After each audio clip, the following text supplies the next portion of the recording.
এই যে 2, এই যে 3, এই যে 4, এই যে 5, আর এই যে 6।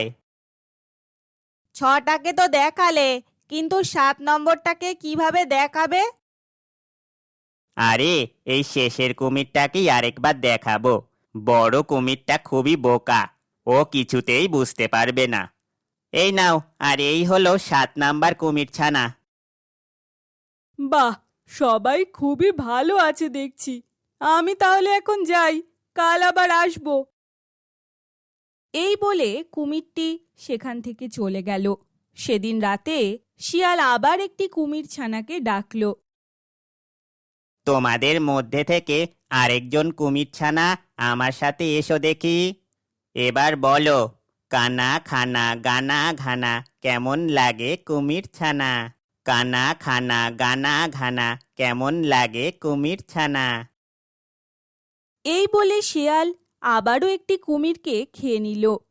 পরের দিন সকালে, শিয়াল পণ্ডিত, ও শিয়াল পণ্ডিত, আমার সন্তানরা কেমন পড়াশোনা করছে, একটু নিয়ে আসো ওদের দেখি, তারপর চলে যাব।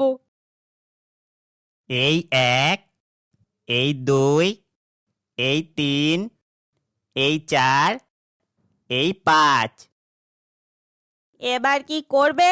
বাকি দুটো কুমিরকে দেখাবে কিভাবে? আরে তুমি অত চিন্তা করো না, শেষের কুমিরটাকেই দুবার নিয়ে দেখাবো। বোকা বড় কুমিরটা বুঝতেই পারবে না। এই নাও, এই যে তোমার 6, আর এই যে 7। বাহ, আমার সন্তানরা ভালোই আছে। আমি এখন বাড়ি চলে যাই, আবার কাল সকালে আসব। এইভাবে শিয়াল পণ্ডিত 6 দিনে 6টা কুমির ছানাকে খেয়ে নিল। যখন আর মাত্র একটি কুমির ছানা বেঁচে আছে,